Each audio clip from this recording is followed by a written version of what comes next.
Assalamualaikum warahmatullahi wabarakatuh. Selamat siang, salam sejahtera bagi kita semua.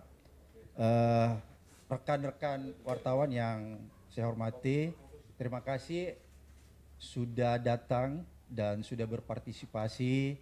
Selamat datang di Rumah Perjuangan ASA Indonesia. Jadi ini adalah Rumah Perjuangan.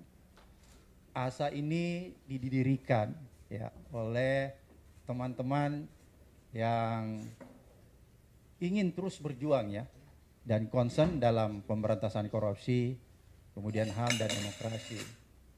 Dr. Bintoro ini adalah ahli dokter dalam bidang pencucian uang dan kebijakan publik. Kalau Pak Sarul juga dokter dalam bidang kebijakan publik. Sebelumnya orang yang lebih banyak berkecimpung di dunia cyber. Kalau saya membahasakan bahasa yang agak lucu-lucu, orang yang selama ini berkecimpung di dunia telik sandi, ya. Ide membuat aplikasi tentang cek pemilih itu sudah beberapa tahun yang lalu ya Mas Bin ya. Karena kenapa? Kita ingin mengawal sebenarnya pemilu yang akan dilangsungkan di tahun 2024 itu adalah pemilu yang berintegritas. Pemilu yang bisa menghasilkan para caleg dan capres adalah orang-orang yang tidak cacat moral. Oke? Ini jadi catatan ya, bahwa kita ingin mengawal agar caleg-caleg nanti yang bisa masuk berkompetisi di dalam pemilu 2024 adalah orang-orang yang tidak cacat moral. Begitu pula dengan capres. Jadi aplikasi yang akan kita launching hari ini adalah sebuah sistem, ya, sebuah sistem atau platform yang berbasis pada artificial intelligence. Kira-kira begitu Pak Sarul, ya. Aplikasi ini akan bisa dibuka atau diakses nantinya, ya, bisa memperlihatkan kepada kita semua ketika kita buka. Kalau caleg ini ternyata dia orang yang cacat moral, punya masalah di masa lalu, maka dia akan bisa kelihatan di aplikasi ini ketika kita klik, gitu ya. Misalnya namanya si B, kita klik. Ternyata dia punya catatan di masa lalu. Itu akan kelihatan, akan tergambar di aplikasi ini. Kalau misalnya kita bicara bahwa KPU kan punya mekanisme bahwa caleg yang bisa dicalonkan itu orang yang sudah punya SKCK. Tapi itu hanya SKCK. Pertanyaannya, bagaimana orang yang punya masalah tapi belum pernah bermasalah secara hukum ANSI di kepolisian? Kan pasti nggak terbaca. Misalnya di suatu daerah, dia pernah minjam duit di sebuah bank, terus kreditnya macet. Kan itu nggak bisa terbaca. Atau dia pernah di suatu daerah nggak bayar pajak. Atau pernah di suatu daerah, kalau dia seorang pengusaha tambang, ternyata NPWP-nya bermasalah. Itu kan nggak terbaca di SKCK. Oleh karena itu, sistem ini akan membaca bahwa Anda pernah bermasalah di tempat lain. Oleh karena itulah, sistem ini akan kita dedikasikan, kita persembahkan kepada penyelenggara negara. Untuk apa? Agar supaya penyelenggara negara bisa lebih awal mendeteksi, bisa lebih awal melihat bahwa caleg-caleg yang dicalonkan oleh partai A, B, dan C itu ada masalah. Atau nanti juga KPU atau penyelenggara negara bisa melihat, misalnya calon presiden ini ternyata ada masalah di masa lalu. Itu bisa juga terbaca begitu. Ya, jadi itulah kegunaan dari aplikasi ini. Bukan itu saja, bukan cuma masalah caleg. Sebenarnya kalau mau lebih jauh lagi ya Pak Sarul ya. Misalnya ketika saya bilang begini, siapa berani di antara teman-teman ini mengangkat tangannya untuk saya cek reputasinya. Misalnya adinda saya di sebelah kiri saya ketua BEM Universitas Diponegoro, Mas Iwan ya. Misalnya Mas Iwan nih mengajukan diri, Pak Bram saya coba cek saya. Bisa kelihatan nggak di simulasi ini siapa ini Ikhwan, apa yang pernah dia lakukan? Kalau misalnya Ikhwan ini di suatu masa ternyata dia pernah ada masalah di kampung lain, itu dia bisa terbaca. Hanya satu yang tidak bisa membaca sistem ini, ketika orang itu tidak pernah berinteraksi dengan dunia luar. Kira-kira begitu Pak Sarga.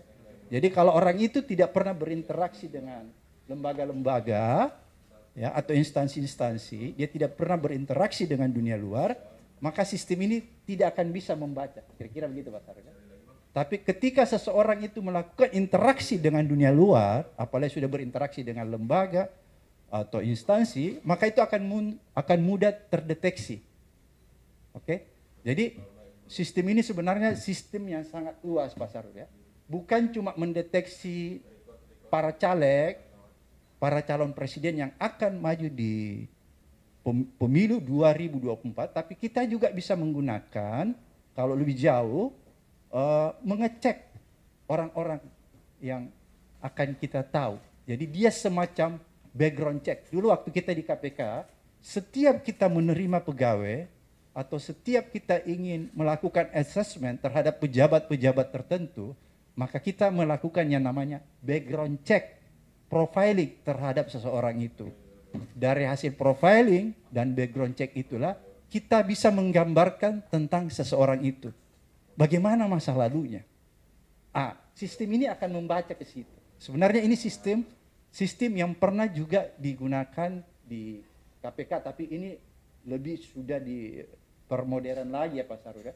Lebih canggih lagi gitu. Jadi ini Mas Rizky memprofiling seseorang, membaca background check seseorang.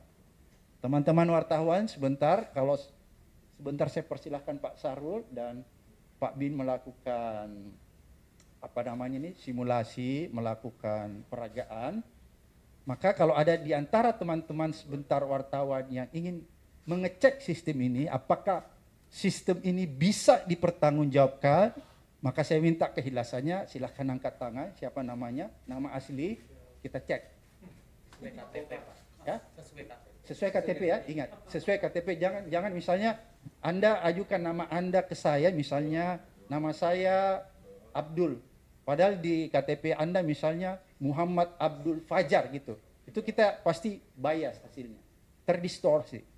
Jadi yang Anda ajukan nama sesuai KTP, itu akan bisa membaca. Jadi kalau Anda menyimak apa yang saya sampaikan, maka sebenarnya sistem ini sangat memudahkan penyelenggara pemilu untuk mendeteksi. Sekarang tinggal ada enggak political will, goodwill yang kuat dari penyelenggara negara untuk menggunakan sistem ini secara maksimal dan secara. Pertanyaannya, kalau ada wartawan, teman-teman wartawan, apakah kita bisa langsung mengaksesnya? Jawabannya, ya, karena ini akan kita berikan kepada KPU. Tapi kalau misalnya secara korporasi, perusahaan Anda mau MOU dengan ASA, maka kita bisa buatkan akses sehingga Anda bisa mengaksesnya. Kenapa itu kita batasi? Karena kita menjaga security-nya ya Pak Sarul ya. Kalau kita buka langsung luas itu gampang kan. Serangan-serangan Biorka juga bisa gampang masuk, kira-kira begitu ya. Jadi itu yang kita jaga. Makanya kalau Anda katakan kenapa kita adakan acara ini di kantor, salah satunya kita menjaga begitu.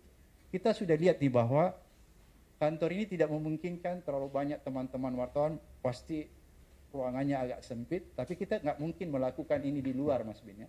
Karena itu menjaga security-nya, security sistemnya kalau kita adakan di luar, nanti banyak hal-hal yang bisa terjadi. Jadi itu yang kita jaga dari segi security-nya. Jadi kalau teman-teman wartawan, bagaimana nih saya mau akses langsung, saya mau tahu nih misalnya nanti ada nama caleg, Anda mau akses langsung mau tahu, itu kan nggak bisa.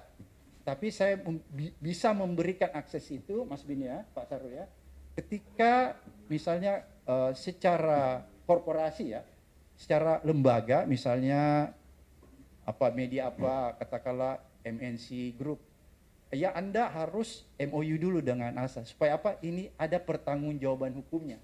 Karena kalau satu persatu kita susah kan, siapa yang akan bertanggung jawab secara hukum kalau Anda satu persatu yang masuk. Jadi harus ada pertanggungjawaban lembaga. Jadi Kalau Anda bertanya begitu, maka silakan Anda sampaikan kepada pimpinan redaksi. Kalau mau mengakses, misalnya media ini ingin mengakses, harus ada MOU dulu. Karena ini bagian dari pertanggungjawaban hukumnya, kita menjaga itu ya. Karena kalau semua orang kita bukakan akses, ini agak riskan. Dan kira-kira begitu gambarannya. Jadi sebenarnya ini bukan hanya sekedar bisa melihat ya, bisa melihat background check, profiling seseorang caleg Pak Sarul ya, dan capres, tapi lebih luas daripada itu. Bahkan tadi saya ngomong sama Pak Bin, Pak Sahrul, dua pakar cyber saya ini, dia mengatakan jangankan itu Pak Abraham, kalau Pak Abraham suatu ketika misalnya mau menerima lamaran seorang calon mantu, maka kita bisa melakukan yang namanya background check lewat aplikasi ini. Cek mantu, Pak. Ya. Enggak, ini serius, kita bisa ngecek reputasi yang bersangkutan. Misalnya begini, jangan-jangan calon anak mantu saya datang ke hadapan saya dan menyatakan dia seorang bujangan tulen. Jangan-jangan begitu. Tapi ternyata dia pernah menikah di sebuah desa terpencil yang tidak bisa terdeteksi oleh media, sehingga nggak pernah diberitakan. Jangan-jangan seperti begitu. Maka aplikasi ini akan bisa memberikan gambaran kepada saya sebagai seorang orang tua yang akan menikahkan anaknya, itu akan bisa memberikan gambaran kepada saya bahwa si A ini pernah menikah siri atau menikah diam-diam di sebuah desa. Kira-kira gitu Pak Sarul ya. Nah, itu gambaran ya. Jadi itu gambaran, sehingga menurut saya aplikasi ini agak luas gitu Pak Sarul ya. Oleh karena itu sumbangsi kita terhadap negara ini mendedikasikan platform aplikasi ini kepada KPU atau kepada penyelenggara negara ya, seluruh penyelenggara pemilu. Penyelenggara pemilu itu adalah KPU, Bawaslu, DKPP. Ya, kalau stakeholdernya ya termasuk pemilih, kita masyarakat. Jadi saya persilahkan teman-teman media, kalau ingin mengakses lebih cepat, silahkan melakukan MOU dengan ASA Indonesia. Tapi kalaupun tidak, berarti melalui KPU. Kira-kira begitu. Oke, setelah launching ini kita lanjutkan juga dengan diskusi dengan Ketua KPU ya, dan Ketua Bawaslu yang sementara sekarang masih ada sidang di MK. Tapi insya Allah dalam waktu yang tidak terlalu lama beliau-beliau akan bergabung, karena beliau-beliau sangat berkepentingan dengan platform, dengan aplikasi ini. Jadi para penyelenggara pemilu ini sangat berkepentingan dengan aplikasi ini, sehingga mereka sangat merespon. Mungkin untuk sementara itu saja ya yang bisa saya sampaikan sebagai orang yang dituakan. Karena saya walaupun mungkin umur saya tidak terlalu tua, tapi karena saya dianggap mantan. Inilah susahnya kalau mantan sudah dianggap tua. Jadi posisi saya di sini sebagai penasehat. Oke, teman-teman sekalian, sekali lagi untuk mempersingkat waktu, secara teknis saya akan menyerahkan sesi ini kepada Pak Sahrul, pakar cyber kita yang lama berkecimpung di dunia cyber.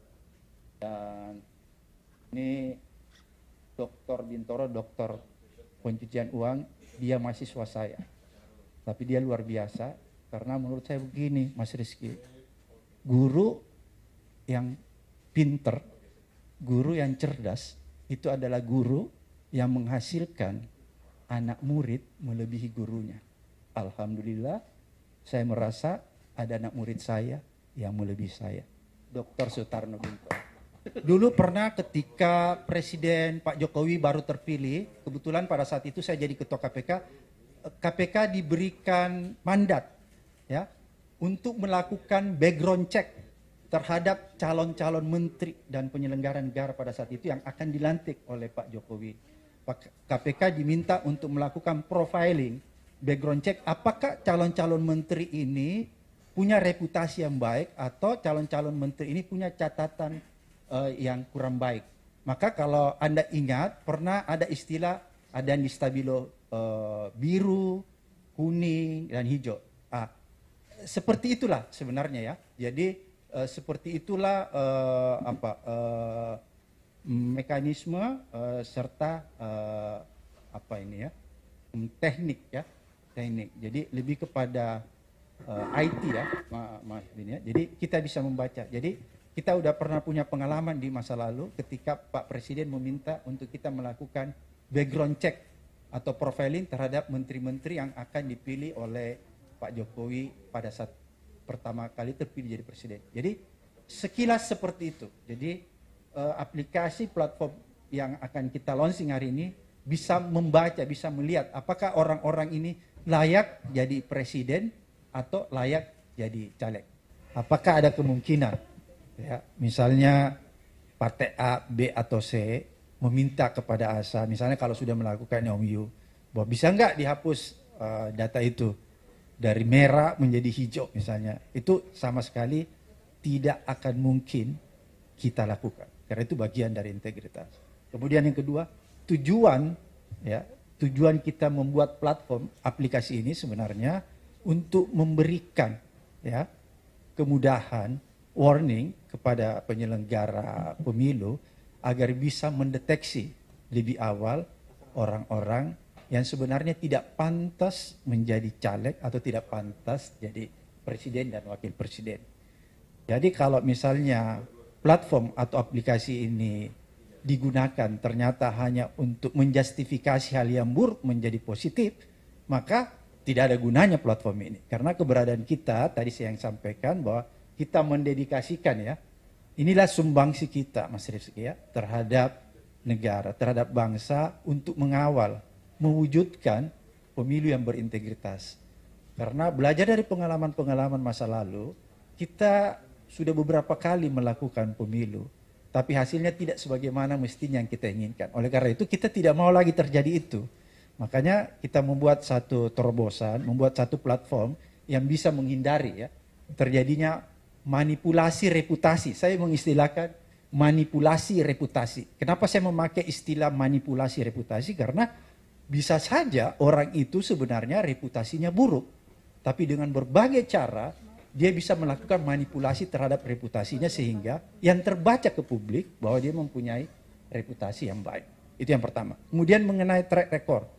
Kalau Anda memeriksa track record seseorang, maka saya ingin katakan begini Mas Rik.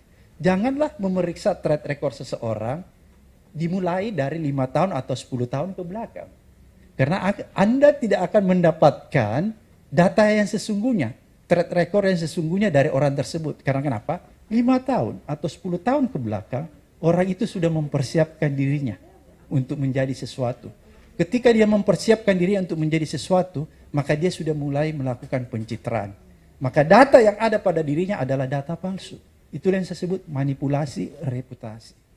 Jadi cara bekerja kita Pak Saruli ya, mengumpulkan data-data yang bukan cuman 2 bulan, 3 bulan kemarin, 4 bulan, 5 tahun. Karena itu bisa bias, bisa terdistorsi. Kalau Anda misalnya 5 tahun yang lalu sudah merencanakan ingin menjadi anggota DPR atau ingin menjadi seorang presiden, pasti Anda sudah membranding diri Anda. Ya. Anda sudah mencitrakan diri Anda kan. Jadi yang muncul semua itu hal-hal reputasi yang baik. Jadi kalau Anda memutar ke belakang 5 tahun, 10 tahun, yang terjadi adalah manipulasi reputasi. Jadi sebenarnya begitu cara bekerja platform ini, ya, aplikasi ini. Kita menghindari terjadinya manipulasi reputasi karena ini sangat berbahaya Mas Rizky, bagi kelangsungan bangsa kita. Karena kalau pemilu ini tidak menghasilkan orang-orang yang punya reputasi baik, maka produk yang dihasilkan juga menjadi produk yang bisa dikategorikan yang tidak menghasilkan apa-apa untuk bangsa dan negara. Contohnya misalnya paling sederhana produk undang-undang. Ketika orang-orang yang menggoda undang-undang adalah orang-orang yang punya reputasi buruk, maka dia akan menghasilkan produk regulasi atau undang-undang yang buruk pula. Itulah sebenarnya kenapa kita pengen menghasilkan pemimpin-pemimpin, anggota DPR yang bagus, presiden, agar produk-produk yang dihasilkan itu adalah produk-produk yang berpihak kepada kepentingan masyarakat secara luas. Sebenarnya itu intinya.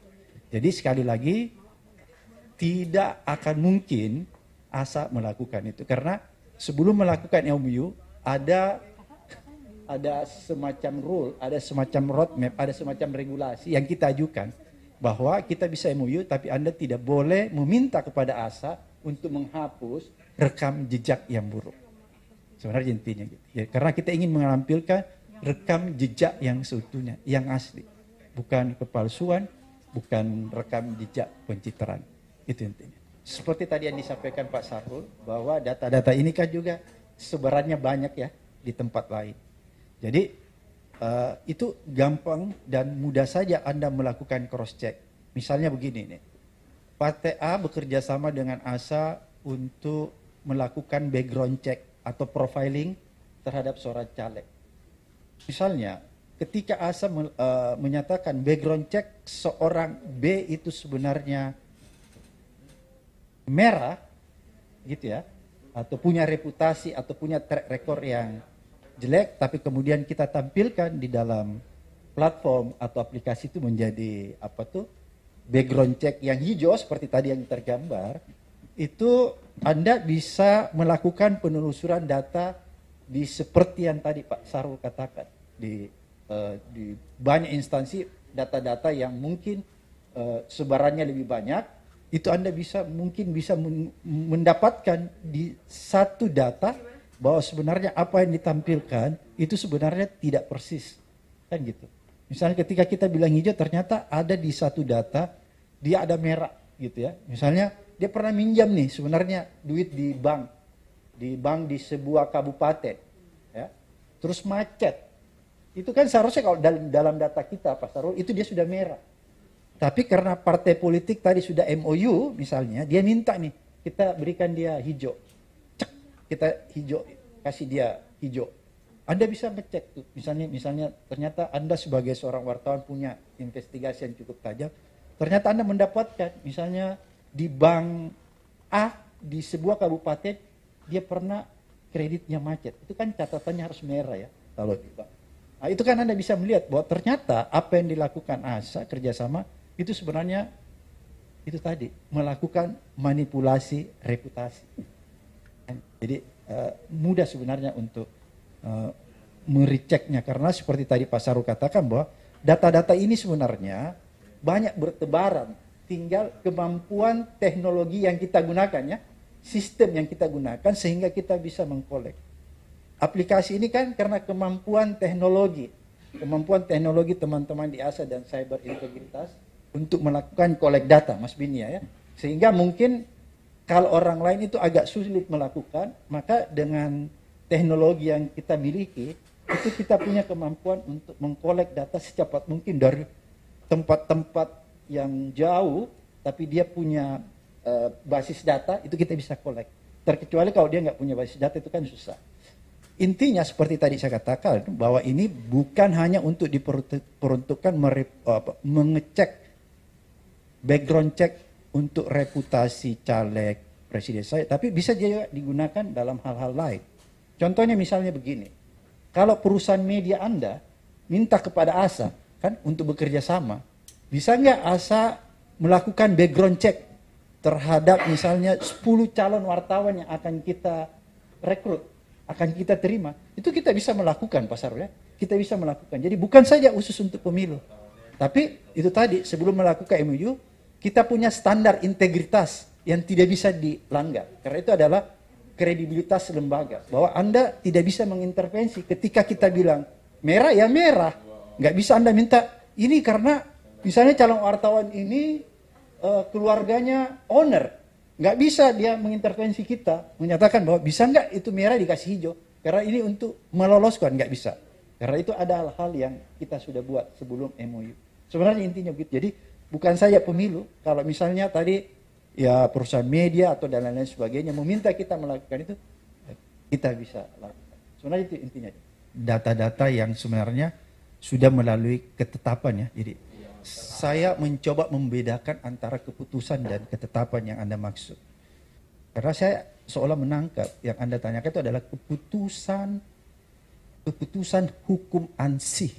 Oke, itu yang Anda maksud ya tadi. Tapi sebenarnya yang kita masukkan di dalam data ini, selain keputusan hukum ansih, yang Anda maksudkan, dia juga merupakan ketetapan di sebuah lembaga. Apa bedanya? Contoh, misalnya kalau Anda meminjam duit di sebuah bank, ya, kemudian macet, itu akan terrecord di dalam bank itu menjadi ketetapan bahwa Anda pernah macet bulan sekian. Tapi itu tidak menjadi keputusan hukum ansih bagi orang tersebut melakukan pelanggaran hukum. Oke? Ngerti? Ya. Jadi sebenarnya intinya itu. Jadi ketika Anda mengecek di sistem hukum ansih, maka yang Anda tadi maksudkan akan tidak keluar. Anda tidak akan menemukannya. Tapi dengan sistem kita ini, kita akan bisa memberitahu kepada Anda. Walaupun dia meminjam uang misalnya di kabupaten yang agak terpencil. Karena kita bisa mengkolek datanya, bekerja sama ya Pak Sar ya, mendapatkan data itu. Jadi saya ingin memberikan gambaran kepada Anda bahwa yang Anda maksudkan tadi, seolah-olah saya menangkap bahwa keputusan itu adalah selalu keputusan hukum yang sifatnya ansih. Aplikasi atau platform kita bisa lebih jauh daripada itu. Seperti tadi yang saya katakan, ketika seseorang meminjam duit menjadi kreditur di sebuah kabupaten, ya, macet, itu kalau Anda cari di keputusan hukum ansih, Anda tidak akan mendapatkan bahwa itu sebuah pelanggaran hukum. Karena itu bukan pelanggaran hukum pidana, tapi itu adalah pelanggaran hukum perdata ya Mas Rizky ya, pinjam meminjam. Tapi itu sudah menjadi sebuah ketetapan di sebuah bank bahwa itu adalah pelanggaran. Dan itu akan tergambar di cek reputasi. Dan dia akan menggambarkan, misalnya merah. Merahnya apa? Itu ada penjelasannya. Misalnya merah, dia pernah meminjam di bank C, macet. Dia memang melunasi, tapi setelah beberapa tahun kemudian. Atau setelah barang jaminannya dieksekusi. Itu kita akan menjelaskan. Tapi ketika Anda mencari di sebuah ketetapan hukum ansih yang Anda maksudkan, Anda tidak akan menemukan. Inilah kelebihan dari aplikasi dan platform ini, Pak Sarul ya. Sehingga kalau, apa bedanya kalau Anda mencari? Ya itu tadi bedanya. Ketika Anda mencari itu, Anda tidak akan menemukan itu. Yang Anda temukan pasti yang ada keputusan hukum ansihnya. Tapi ketika Anda mencari yang tidak ada keputusan hukum ansihnya, Anda akan kesulitan. Data ini memudahkan Anda untuk menemukan hal-hal yang sifatnya seperti itu. Kalau kita bicara tentang perusahaan yang mau IPO, itu kita bisa ngecek. Kalau misalnya kita diminta, kita bisa melihat sejauh mana perusahaan itu punya code of conduct. Itu kita bisa lihat. Value perusahaan itu kita bisa lihat. Kan begini, kalau di sistem biasa itu kan Anda cuma bisa melihat secara luasnya perusahaan itu ya. Tapi kita bisa mendetek. Kan kalau mau melihat sebuah perusahaan yang bagus, Anda harus melihat budaya organisasinya, value, corporate value, ya gitu ya. Code of conduct, kita bisa mendeteksi code of conduct-nya. Bagus nggak dia punya code of conduct? Apa-apa yang diatur dalam code of conduct-nya? Tegas nggak? Karena kan begini, banyak sebagian corporate value itu mengatur hal-hal yang sifatnya tidak detail dan tidak rigid. Kalau kita membaca, maka kita bisa menyimpulkan, oh ini code of conduct-nya rapuh Mas Rifki. Artinya dia masih bisa melakukan pelanggaran-pelanggaran yang sifatnya negotiable. Bisa nih. Tapi kita bisa melihat ketika kita melihat satu lagi perusahaan yang punya corporate value, oh ini dia tegas, keras, legit. Oh ini berarti perusahaannya memang kuat nih. Enggak mungkin akan melakukan fraud atau tindakan-tindakan corruption. Seperti KPK, kalau Anda tanya, kenapa KPK di zaman dulu, saya bicara zaman dulu ya, I'm sorry. Kenapa KPK zaman dulu kuat? Karena code of conduct. Saya ini semua pernah tahu betul code of conduct KPK merumuskan. Betapa rigidnya. Pergi ke itu dijelaskan semua. Rigid. Seorang pegawai KPK tidak boleh masuk ke tempat hiburan. Mas Rizky, code of conduct yang lama begitu. Apa itu tempat hiburan? Dijelaskan lagi A dan B, C. Jadi ketahuan. Oh memang pegawai KPK itu begini-begini dilarang. Jadi nggak bisa melanggar. Tapi kalau kemudian kita lihat code of conduct menjadi longgar, kita bisa mendeteksi. Wah ini sudah gawat. Begitu pula perusahaan yang kalau mau IPO ya, kita bisa melihat code of conduct-nya. Begitu juga kalau ada misalnya perusahaan dari luar investasi masuk, itu bisa sebenarnya. Cuma kenapa kita bicara tentang cek pemilu hari ini? Karena ini yang kita ingin sumbangkan kepada kepada penyelenggara. Tapi kalau lebih luas sebenarnya kita bisa, kalau Anda minta mengecek pacarmu pun kita bisa ngecek. Terima kasih.